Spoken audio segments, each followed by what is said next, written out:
What is going on, everybody? Adam here with the eTrailer. Today we're going to be taking a look at the Custer Interior Light for your RVs or enclosed trailers. What we have here is an LED light, and it is going to have a switch. So a lot of these lights inside our enclosed trailer are all hardwired. So when we flip the switch, all the lights come on. Sometimes I don't need all the light, and sometimes I need a little bit more light. So with the switch, I kind of like that just because I have the option.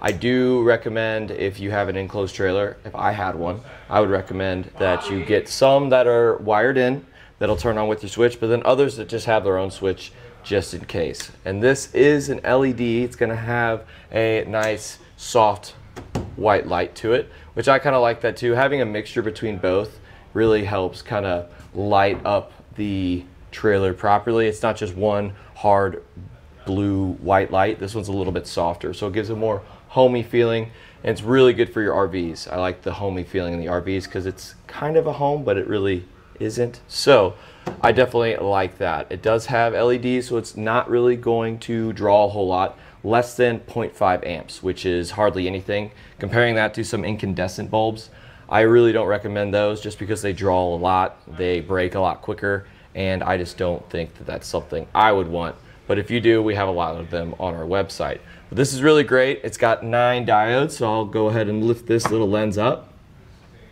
And you can see them all right there. So it gives off a really bright light, but with the lens, it kind of makes it a little bit more bearable if you did stare at it. So with this, we have a plastic ABS housing. It's going to be white.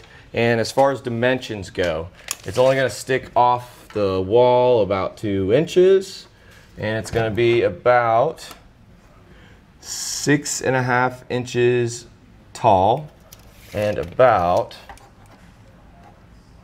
4 inches wide. So for the amount of light that it puts off and how small it is, I definitely think it's a pretty compact unit. This is going to be for your 12-volt DC system, so make sure that's what you're working with in your RV, camper, or your trailer. And it really isn't that difficult to get it installed. So if you stick around, we're going to show you how we did it. First things first, we want to figure out exactly where we want our light. I'm just replacing the light that used to be here. So once we figure that out, we want to run the wires. If you have wires ran already, awesome, we can skip that step. If not, we're going to need a positive and a negative wire. So we'll run those. And then we can take our light, and what we want to do is you can go ahead and slide this up, just kind of like that. Take that lens off, and we can put that to the side for now. So let's take care of the wires. So we want to match them up by function. For this instance, this is going to be ground, and the white is going to be power.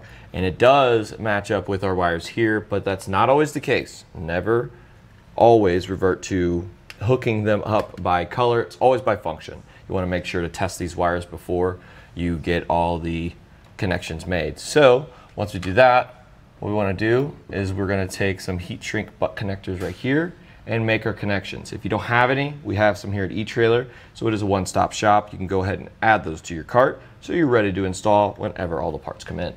Go ahead and take one of our little connectors, and once we strip back our wires, make sure to twist them together. Makes it a lot easier to get all those wires in the connector. And go ahead and squeeze these real tight. We want to make sure they're nice and snug so they don't come loose, because I will eventually put these inside the wall, and we really don't want to lose them. That will be a pain to get back out. Give it a good tug. It's really nice to do, just to make sure it's nice and tight. And we'll do the same thing with this one. I usually just like to do this on one side to start, just because it really is kind of difficult to put both of the wires in and get them both cinched down without them pulling out. So now we'll take our light and we'll start to make this connection. This is what I'm talking about. You need to twist these things together or it's a pain. A little trick for you. So we'll put that in there, just like that. Crimp it down, just like that. Tug it snug, cool, move on. Crimp it down.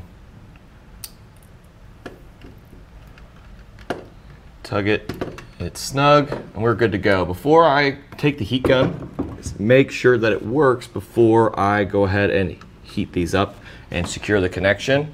So hopefully when I flip this switch, we're gonna have light, which we do, so now we can proceed. When it comes to heating these things up, I use a heat gun. If you don't have one, you can use a hairdryer. It'll take a little bit longer. These are my favorite way to connect wires just because it will keep all that water out, but it's also gonna help hug those wires so they don't pull out. So ideally, you know, we're gonna crimp down on them tight enough to where that won't be an issue, but you never know what'll happen. With this, it's just a little bit of added peace of mind for me that I have a good connection. I would definitely recommend using these and not using twist nuts. I do not like them. They don't really typically stay together, and especially if we're going to hide these wires in the back, twist nuts are not the way to go. So grab some of these for sure. Now that that's done, we can go ahead and proceed. Let's go ahead and tuck our wires in so it'll sit nice and flush.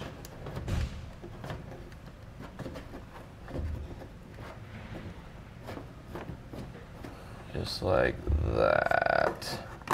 Perfect. Okay, so the mounting hardware is not included, so you will have to get your own. I'm just using these here. It's a little self-tapper, so it'll be nice and easy. And you can use power tools. You probably will, just to be able to get it into the surface, but don't over tighten it. You don't want to crack the housing.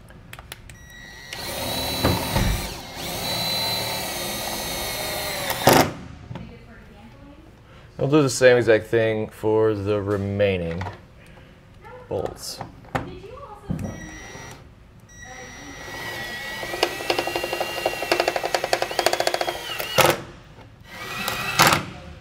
Now that that's done, we'll take our little lens here. You can see right here, so we're gonna start up top. All these tabs are gonna go up top in the bigger section, and then it's just going to click down. You don't wanna force it.